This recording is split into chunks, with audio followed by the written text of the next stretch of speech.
Bismillahirrahmanirrahim. Assalamualaikum warahmatullahi wabarakatuh. Waalaikumsalam. Selamat sore, salam sejahtera untuk teman-teman semua. Kita kembali lagi ke acara diskusi online atau diskon 100% bersama geopelajar.id. Nah, sekarang di samping kita sudah hadir yaitu salah satu pemuda dan tokoh juga. Beliau bernama Muhammad Muazzab atau yang akrab disapa Bang Adam. Nah, beliau ini adalah seorang Dewan Kota Jakarta Barat yang dulu pernah menjabat sebagai Ketua PW DKI Jakarta periode 2016-2019. Nah, dalam kesempatan pada sore hari ini kita akan membahas masalah momentum hari lahir Pancasila yang bertepatan pada tanggal 1 Juni 2020. Nah, adapun tema yang akan kita bahas yaitu menjadi pelajar yang berjiwa Pancasila. Nah, kira-kira teman-teman di sini pasti ngawang nih, kenapa sih harus Pancasila? Kenapa kita harus dipupuk sedemikian rupa dengan ideologi Pancasila? Nah, teman-teman jangan sampai ketinggalan. Kita simak yuk bersama-sama paparan dari Bang Adam. Nah, sebelumnya saya ingin bertanya dulu nih ke Bang Adam. Gimana Bang, kabarnya Bang? Alhamdulillah baik. Baik ya Bang ya? Iya. Kira-kira sekarang sibukannya apa Bang? Alhamdulillah kalau sekarang sibukannya lagi seperti biasa lah.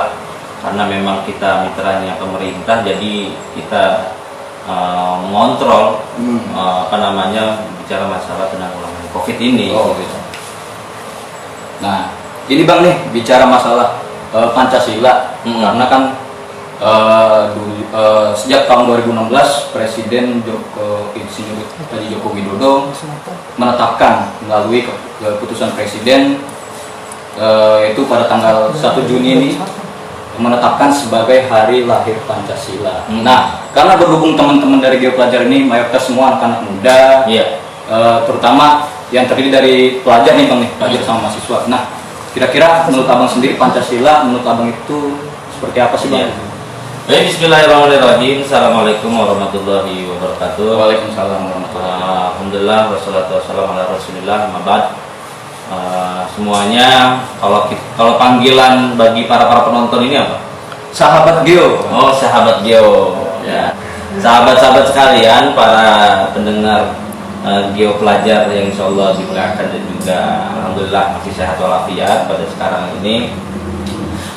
Pertama terkait berbicara masalah hari sekarang ini, memang sekarang ini lagi momentum hari Pancasila 1 Juni. Alhamdulillah dengan adanya aktivitas seperti ini, walaupun dengan pandemi kita hadapi sekarang ini, tapi tidak menghilangkan giroh kita, semangat kita untuk berdialog.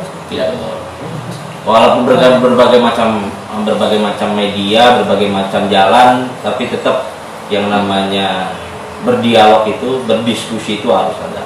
Karena kenapa? Karena memang dengan kita berdialog, berdiskusi, bermusyawarah lah kalau dalam istilahnya konteks Islam itu harus ada gitu. Apalagi di kalangan pelajar itu harus sering berdialog, berdiskusi, karena menghilangkan berita-berita hoax, menghilangkan salah paham gitu, menghilangkan gagal paham atau paham yang gagal kan gitu. Iya kan.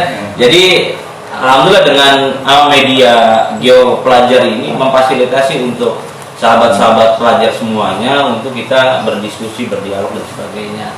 Nah, ketika berbicara masalah Pancasila, mungkin semuanya pelajar-pelajar udah memahami makna Pancasila secara detail gitu, berbicara masalah Pancasila. Karena memang pelajar-pelajar dari mulai SD bahkan yang belum sekolah pun itu diajarkan apa makna Pancasila gitu Pak. Sampai pendidikan tinggi itu diajarkan makna Pancasila.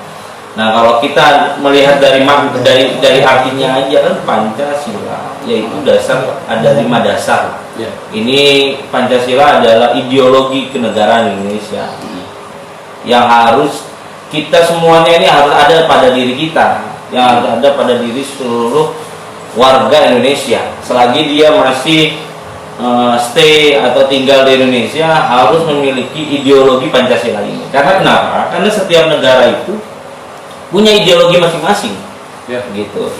Sehingga dengan menanamkan ideologi pada diri kita, itu bisa menimbulkan jiwa nasionalis yang tinggi. Gitu. Tapi kalau memang suatu negara tidak memiliki ideologi, maka negara itu akan lebih mudah diadu domba, gitu. Bahkan ideologi luar yang sebenarnya itu tidak bisa dipahami oleh bangsa kita, itu bisa mengintervensi lah, gitu. Jadi sebenarnya kalau berbicara masalah Pancasila secara harfiah, secara maknawiyah, itu sebenarnya sahabat-sahabat pelajar sudah memahami. Bahkan kalau misalkan sila 5 dasar sila ini, gitu, 5 dasar ini, itu sebenarnya mereka dari mulai SD itu sudah dilantunkan kan, sudah diucapkan kan, gitu. Hari Senin setiap hari itu, bahkan kalau misalnya bahkan sekarang ini di sekolahan itu bukan hanya hari Senin doang kita menyanyikan Indonesia Raya, terus juga menghafal Pancasila. Itu bukan hanya hari Senin doang, bahkan setiap hari. Iya, setiap hari. Itu udah jadi bukan jadi hal yang tabu lagi buat kita, bukan hal lagi yang asing lagi berbicara masalah Pancasila. Itu sih intinya. Kalau masalah harfiah, maknawiyah, mungkin sahabat-sahabat pelajar udah memahaminya. Tapi intinya itu adalah dasar ideologi bangsa kita.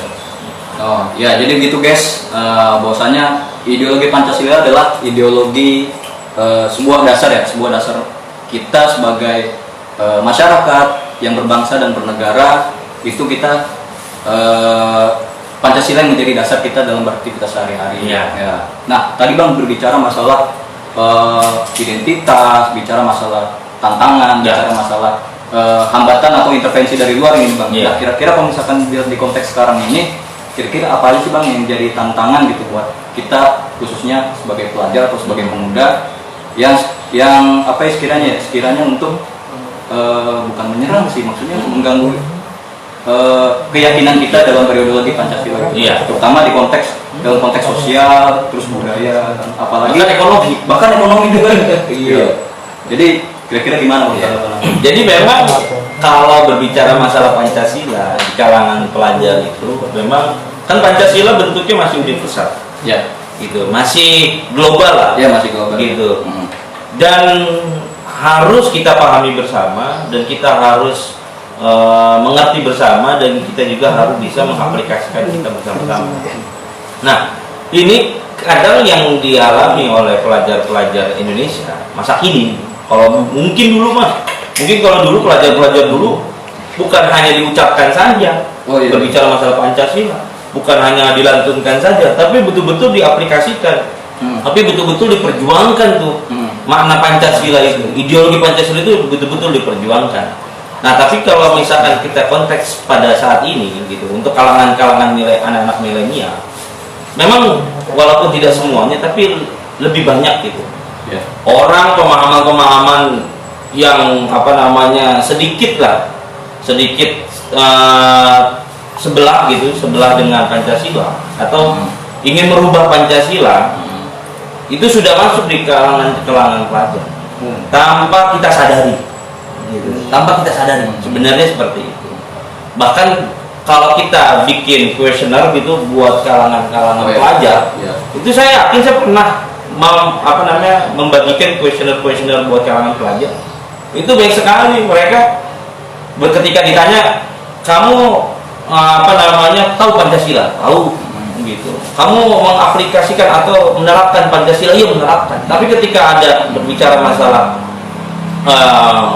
ideologi selain Pancasila, dia memilih ideologi selain Pancasila. Wah, kan gitu. Bisa gitu, Bang? Ya makanya kan karena memang ada ideologi yang masuk di negara Indonesia ini dengan selubung, dengan diam-diam gitu, sehingga masuk ke kalangan-kalangan pelajar, ke anak muda gitu. Karena anak muda sekarang kan gampang banget dipengaruhi oleh handphone, dipengaruhi dengan teknologi, budaya-budaya luar dan sebagainya. Sehingga ketika secara fashion saja sudah bisa berubah, itu lambat laun ideologinya pun akan bisa dirubah.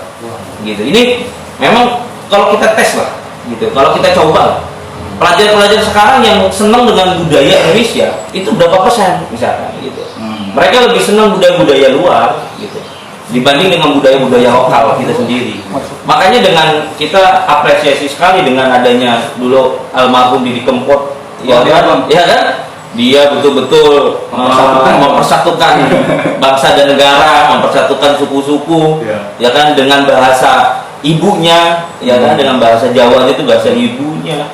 Mereka betul-betul pelajar-pelajar itu merasa terajak gitu, merasa diajak gitu, mau ngerti apa enggak goyang ya kan, ya kan, sampai sekarang walaupun almarhum udah tiada kan di dunia ini, sudah meninggal dunia, sudah dipanggil oleh Allah, tapi kita lihat anak-anak muda masih menyanyikan hal-hal seperti itu. Oh iya, berarti gitu mungkin konteks dalam budaya gitu bang. Artinya kan tadi bahwasanya ideologi luar ketika masuk ke tataran anak muda untuk menggoyahkan, tapi di satu sisi kita sebagai bangsa juga bisa untuk menanggulanginya. Contohnya seperti kayak tadi melalui almarhum Didi Kempot, karyanya bisa mempersatukan anak-anak. Seenggaknya mereka bisa ya ini loh bahasa kita Jawa, ini bahasa kita, inilah budaya lokal kita seperti ini.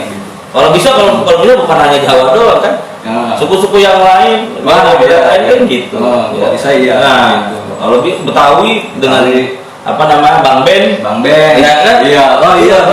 Nah, tapi penerus-penerusnya sekarang udah nggak ada nih. Makanya kalau misalkan sekarang kan di TV itu ada film ditayangin lagi ke Sidul, ya kan? Kalau ini mungkin sahabat-sahabat sekarang masih ada tuh Sidul tuh, masih bang. Ya kan? Sampai Warkop DKI ya kan? Juga ya kan? Jadi memang kalau berbicara masalah anak-anak milenial ini, memang bagaimana Presiden sudah memberikan informasi kepada kabinetnya bahwa untuk masuk ke anak-anak milenial zaman sekarang ini, pelajar pemuda ada 3 item. Pertama yaitu tentang musik. Itu harus musik. Iya. Salah satunya sudah dipelopori oleh Didi Kempot, Didi Kempot. Yang kedua film. Itu harus tuh, makanya film-film tuh harus memunculkan budaya-budaya kita, gitu. Nah, yang ketiga yaitu tentang video, gambar-gambar dan sebagainya. Nah itu visual. Nah itu memang yang disampaikan oleh Bapak Presiden kita untuk masuk budaya Indonesia ini ke kalangan anak-anak milenial, gitu. Jangan sekali istilahnya lagunya orang Indonesia tapi lagunya memprioritaskan lagu-lagu luar, ya kan? Padahal negara kita ini banyak sekali lagu-lagu daerah dan sebagainya. Makanya saya mengapresiasi sekali penyanyi-penyanyi Indonesia yang membumingkan, ya kan? Terus juga mereka juga bangga dengan bahasa Indonesia kita, bangga dengan budaya kita, lalu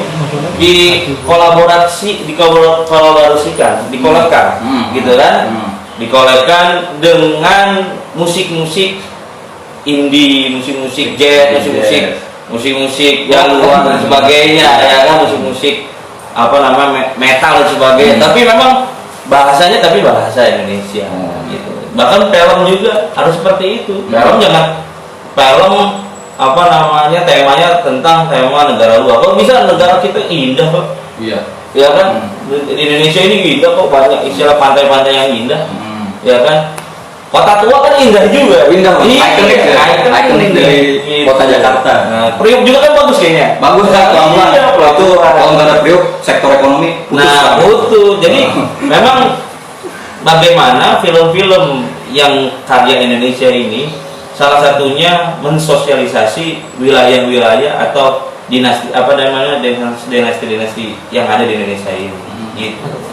Masuk sih. Jadi gitu teman-teman, bahwasanya cara untuk apa ya, sekiranya bisa yang akrab dengan generasi muda sekarang itu kita bisa melalui musik, melalui film, sama melalui hal-hal yang visual lah. Nah itu bisa menjadi pelajaran kita bagaimana untuk mencari pengetahuan ilmu seputar, atau teman-teman bisa mencari tahu seputar ideologi Pancasila atau hal yang lainnya. Nah Bang nih, kalau misalkan sekarang kan tadi Abang udah memaparkan nih. Nah sekarang kan tadi Abang memaparkan permasalahan sama tantangan. Nah sekarang gimana sih cara kita untuk berperan aktif untuk mengamalkan Pancasila? Karena kan kalau realitasnya sekarang kan pelajar sekarang kan beda sama yang dulu. Karena kalau misalkan dulu kan kita masih berjuang untuk melawan penjajah, berjuang dalam arti apa ya, di masa transisi lah, transisi kemerdekaan Indonesia. Nah untuk misalkan sekarang tuh kira-kira gimana? Kalau memang sekarang ini kita betul-betul memahami dulu sejarah Indonesia gitu. Terkadang memang anak-anak sekarang ini, anak-anak muda sekarang ini memang memahami sejarah negara kita ini itu sangat minim gitu. Karena kalau kita sudah memahami sejarah atau kita tahu terhadap kemerdekaan Indonesia, pahlawan-pahlawan kita dan sebagainya, itu akan menumbuhkan jiwa nasionalis kita. Ternyata nenek moyang kita itu berjuang sampai mati-matian, gitu loh paling enggak, demi kebangsaan Indonesia, kan gitu. Tapi kita tinggal menikmati dan menjaga dan merawat bangsa ini, masa kita nggak bisa, kan gitu. Nah, sekarang ini memang kalau kita tanya lah, jangankan jauh-jauh lah, adik kita punya adik lah. Kalau ditanya kita tanya siapa pahlawan Indonesia, misalkan sebutkan 5 pahlawan Indonesia dan sebutkan 5 artis Korea, ya kan? Nah, itu apalah artis Korea? Apalah artis Korea tuh? Ya kan ada Jungkook dan sebagainya, saya nggak tahu. Saya tahunya tuh Jungkook apa Jungkook? Itu artis Korea dan sebagainya. Bahkan kalau kita lihat anak-anak sekarang tuh lebih senang nonton Korea sampai nangis-nangis. Dibanding kemarin. Itu juga nonton ya. Itu ya karena punya adik Bang. Jadi kalau sekarang anak-anak pelajar disuruh nonton video tentang sejarah, itu paling saya pikir cuma berapa menit dia langsung pindah penonton film Korea gitu. Jadi memang negara kita ini maksudnya budaya-budaya kita nih disusupin dulu pelan-pelan tanpa kita sadari. Dari mulai generasi 1 tahun lah itu udah mulai itu. Udah mulai sampai nanti ketika SMA, SMK, mereka udah ngikutin budayanya. Mereka udah ngikutin gaya lifestyle-nya itu udah ngikutin tuh ya. Rambutnya udah kayak jungkokin ya kan. Terus kalau jalan udah kayak ini penyanyi penari-nari Korea ya kan. Ya kan kita lihat TikTok itu salah satu dance-nya Korea ya Pak. Iya. Coba pernah gak ngeliat TikTok ada yang kayak lagi main wayang?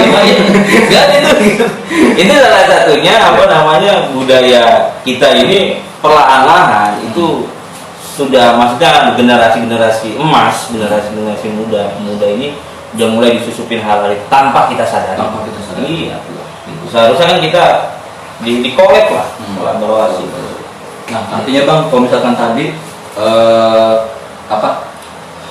cara untuk berperan kita sebagai untuk mengamalkan Pancasila, salah satunya untuk mengenalkan budaya-budaya kita. Jadi nggak harus selalu saya demen sama ini, akhirnya sampai dia menutup mata tapi melupakan budaya kita. Betul. Nah, kalau misalnya sekarang kan tadi Abang berbicara masalah tugas kita hanya untuk menjaga dan mengamalkan atau melestarikan. Nah, kalau misalkan dalam konteks pendidikan sendiri gimana sih?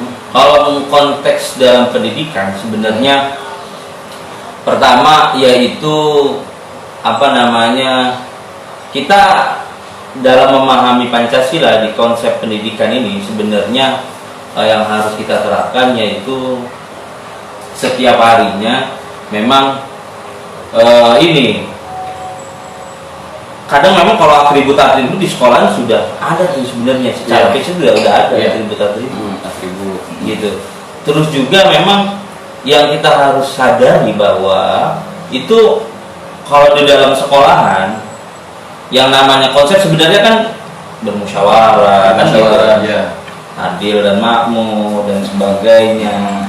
Itu apa namanya, jiwa ya, jiwa dulu, jiwa Pancasila. Jadi dalam konteks itu kita sudah menerapkan, tapi nasionalisnya itu kurang. Wow, nasionalis. Kayak istilahnya gini lah, Pancasila kan apa namanya, di dalamnya itu tentang musyawarah. Ya, dan musyawarah. Gitu, ya kan, keadilan dan sebagainya. Tapi memang ketika Indonesia, istilah contohnya bendera Indonesia jatuh aja, Ya. gitu. Atau sebenarnya kan kalau di undang-undang itu kan ada 3 simbol negara, gitu, ya kan?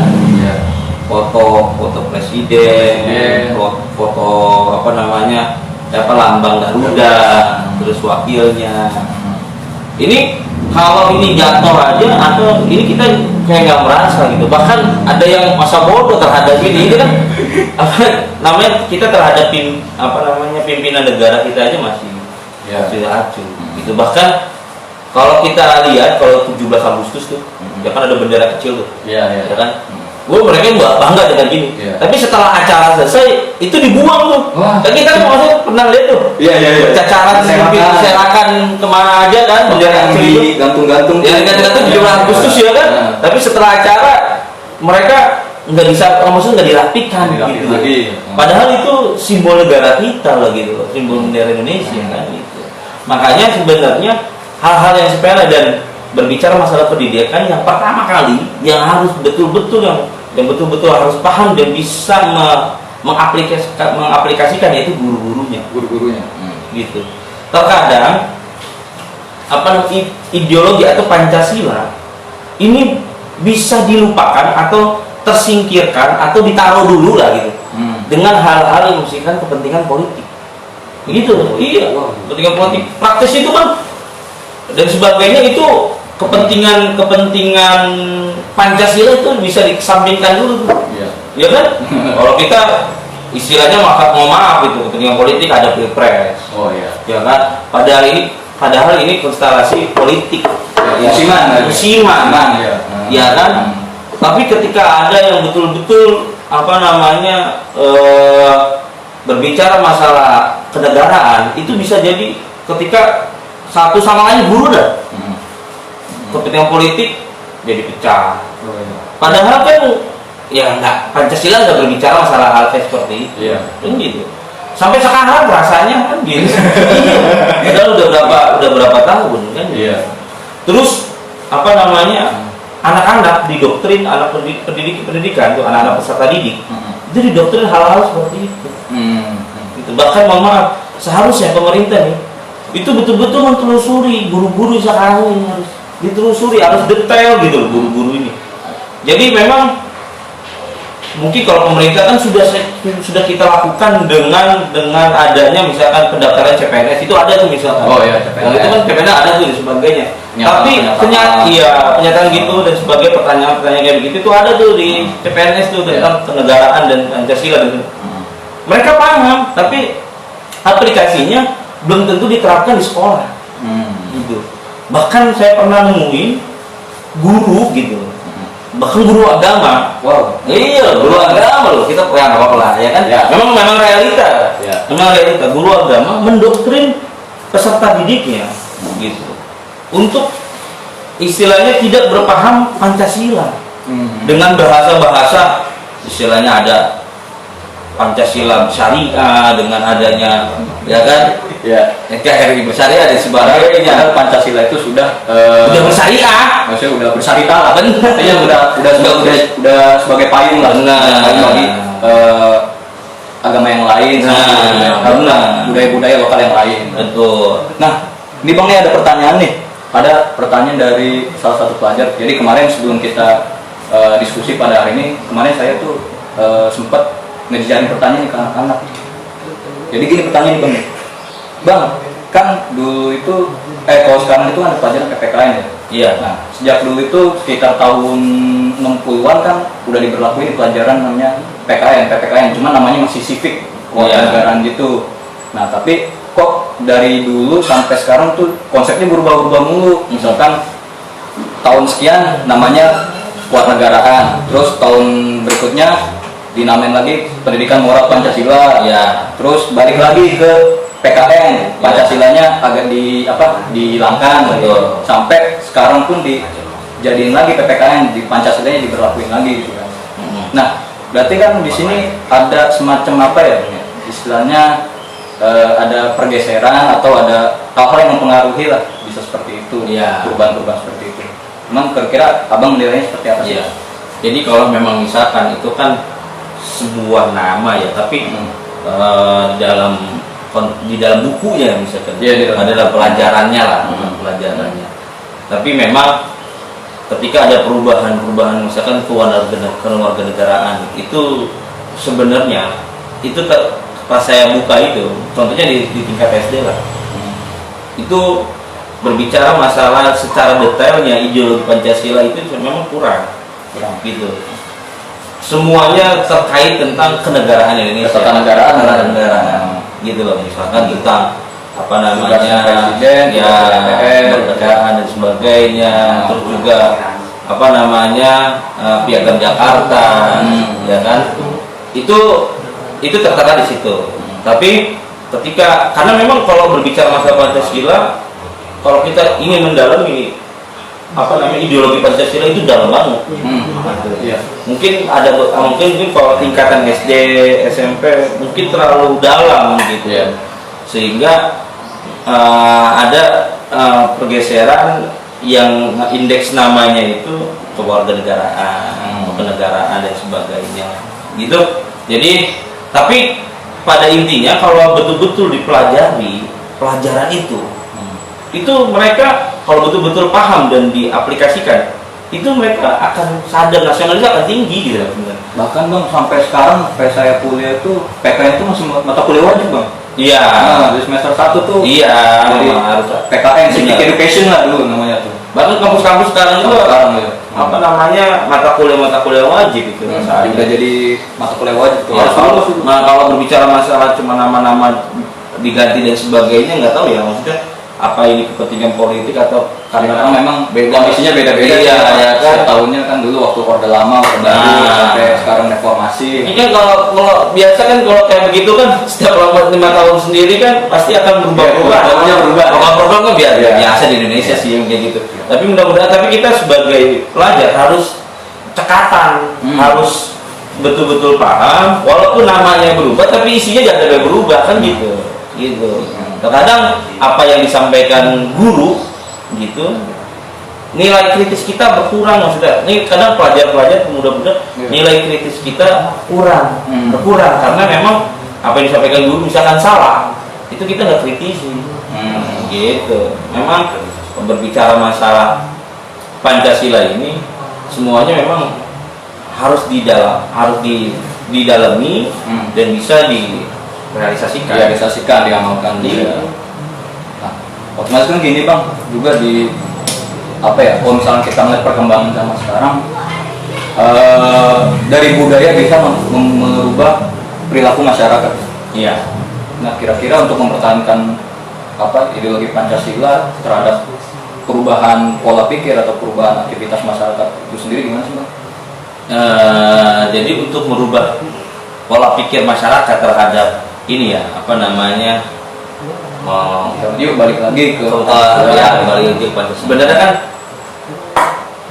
bangsa kita ini masyarakat Indonesia ini sebenarnya bukannya mereka hilang terhadap ideologi Pancasila, bukannya hilang, tapi memang ada beberapa orang, ada beberapa masyarakat yang betul-betul tidak memahami ideologi ini. Gitu. Katanya cuma sekedar pelajari udah paham aja, memahami, hanya sekedar mempelajari. Setelah itu mereka ketika ada asupan ideologi yang lain, mereka bisa ngikut gitu loh. Itu kan makanya Indonesia ini kalau betul-betul tidak ada tokoh gitu. Makanya sebenarnya yang pertama kali untuk memberikan pemahaman itu adalah tokoh-tokoh gitu. Tokoh-tokoh misalkan kalau di sekolah itu ya guru-gurunya, kepala sekolah, sehingga peserta didik atau bangsa Indonesia ini itu bisa mengikuti Iya. terkadang yang diikuti tokohnya pun salah gitu. Oh, Iya loh, maksudnya iya. dalam secara pemahaman Pancasila di sini gitu loh. Jadi memang harus tokoh-tokoh dulu dirapikan nih gitu. Makanya saya mohon maaf sependapat dengan dulu Kementerian Agama membuat sertifikat para ustadz yang untuk itu saya sebenarnya sepakat, tapi asalnya jangan dipolitisir gitu loh. Oh iya iya. Iya, jadi memang betul-betul real hasil check and balance gitu kan, check and balance pemerintah. Agar kenapa? Agar misalkan tokoh-tokoh kita paham terhadap apa namanya ideologi yang disampaikan juga, terus juga nilai-nilai kebangsaan tidak dilupakan di sana. Sebenarnya ketika negara kita ini ideologi Pancasila, negara Indonesia ini tidak bertentangan kok. Ya. Dengan agama, karena memang apapun. Kalau misalkan kalau yang saya baca gini bang, kalau misalkan Pancasila itu juga ketika dibentuk itu juga atas dasar persetujuan dari agama-agama lain juga. Betul lah, itu perjuangan pendiri-pendiri tokoh-tokoh agama nasional juga ikut membentuk itu. Iya.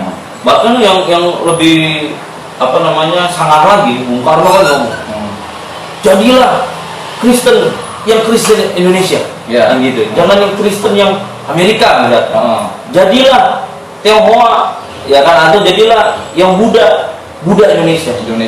Yang Islam Indonesia, gitu. Makanya luar biasa kan kalau orang-orang itu ada Islam Nusantara sebenarnya ke situ sebenarnya. Nah bang, tadi berbicara masalah tokoh nasional itu. Nah kalau misalnya abang sendiri kira-kira siapa sih tokoh nasional abang yang menginspirasi buat abang gitu? Sebenarnya tokoh-tokoh nasional yang menjadi pahlawan lah ya. Yang jadi pahlawan apa? Yang udah meninggal atau yang masih sekarang nih? Ya yang sudah almarhum, yang sudah gugur, yang sudah nggak ada kan sebenarnya banyak sekali. Dengan Bung Karno sebenarnya itu menginspirasi sekali dengan jiwa kepemimpinannya memperjuangkan rakyat Indonesia, gitu. Terus dengan Hadratus Syekh, Syekh Syarif, Kiai Ahmad Dahlan, itu betul-betul itu salah satu ulama yang memperjuangkan negara Indonesia yang kita tidak sadari sebenarnya. Gitu yang kita tidak sadari, dan bahkan ada juga yang nggak mau sadar bahwa itu adalah tokoh nasional dari kalangan ulama kan gitu juga. Terus juga banyak sekali sih sebenarnya pahlawan-pahlawan Indonesia, tapi karena saya memang menokohkan pahlawan Bung Karno dengan jiwa kepemimpinan begitu luar biasa dan rela mati gitu demi kemerdekaan Indonesia gitu.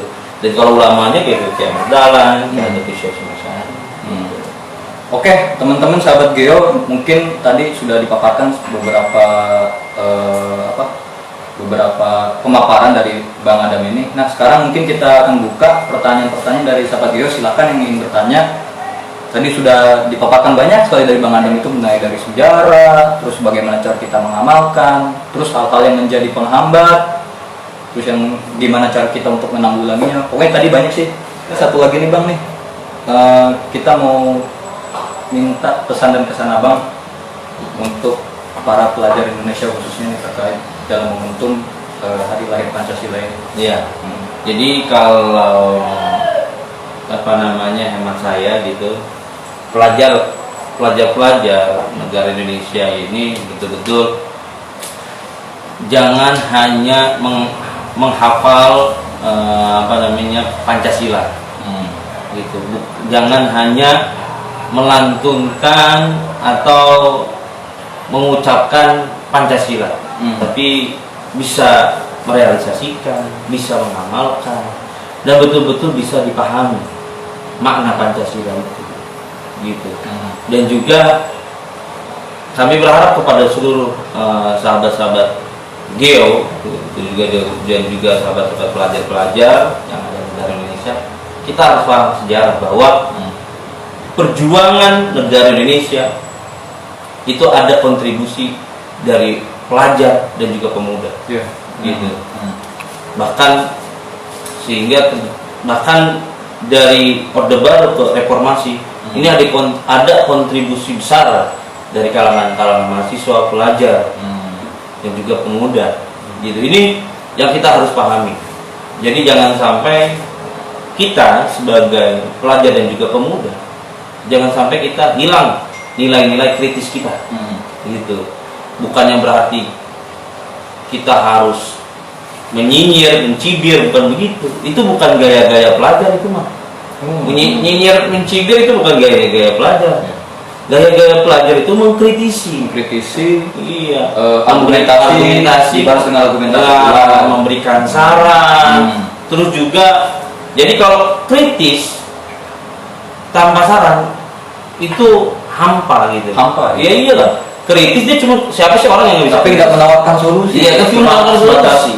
Pokoknya nggak boleh gini, nggak boleh gini. Iya, nggak ada saran. Bener. Itu mama yang di samping bisa ya. Ya iya. Orang cuma mengkritisi doang. Tapi pelajar itu juga harus memberikan solusi, memberikan saran.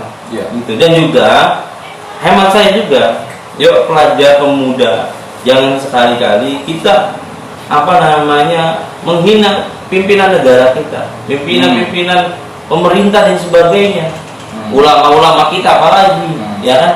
Jangan sampai kita punya karakter menghina, gitu. Kalau punya karakter menghina, siapapun yang tidak sepaham dengan dia, pasti dia akan hina. Apalagi kalau misalkan sebenar-benar apapun dia, kalau misalkan udah terkontaminasi dengan kebencian, itu juga nggak boleh juga kayak itu gitu. udah parah itu nilai-nilai kritisnya udah hilang. Karena di dasar kalau misalnya kayak gitu, itu yang ada pada dirinya dasarnya itu nafsu. Bukannya akal lagi yang bermain, tapi nafsu. Kesel misalkan di situ tidak bisa. Kan nggak pakai akal tuh, pakai nafsu doang. Tapi kalau orang yang mengkritisi, memberikan saran, ini akal yang bermain. Karena dia apa? Karena apa? Dia peduli. Gitu, dia peduli. Gitu. Jadi sih memang sebenarnya buat kalangan pelajar dan juga sahabat-sahabat sekalian, anak-anak muda, yuk jangan sampai hilang nilai kritis kita. Teruslah kritis, teruslah memberikan saran kepada orang-orang tua kita dan sebagainya. Oke, mungkin tadi pemaparan dari Bang Adam, bahwasanya dia berpesan kepada kita semua untuk yuk bersama-sama kita nggak sekedar hanya mengetahui, akan tetapi terus mengamalkan, terus mengaplikasikan nilai-nilai dari Pancasila. Dan juga kita sebagai pelajar juga harus kritis ketika memang semisalkan dari pimpinan kita atau dari teman kita sendiri, bahwasanya kalau misalkan memang mereka ada salah, kita kritisi dengan argumentasi yang baik. Jadi tadi sudah dipaparkan bahwasanya kalau misalkan pelajar ini kan kita dekat dengan hal-hal yang akademisi. Makanya kalau misalkan ada hal-hal yang sekiranya kurang atau salah, bisa dikritisi dengan baik, dengan nilai-nilai akademis pula. Nah, mungkin cukup sekian diskusi pada sore hari ini. Mungkin kita akan ketemu lagi di tema dan segmen yang berbeda yang akan datang. Nah, mungkin cukup sekian Bang, terima kasih atas waktunya dan juga beberapa ilmu yang sudah disampaikan kepada kita. Semoga ini bisa bermanfaat bagi kita, khususnya para pelajar dan generasi muda pada umumnya. Sekian dari kami, wassalamualaikum warahmatullahi wabarakatuh. Selamat sore semuanya.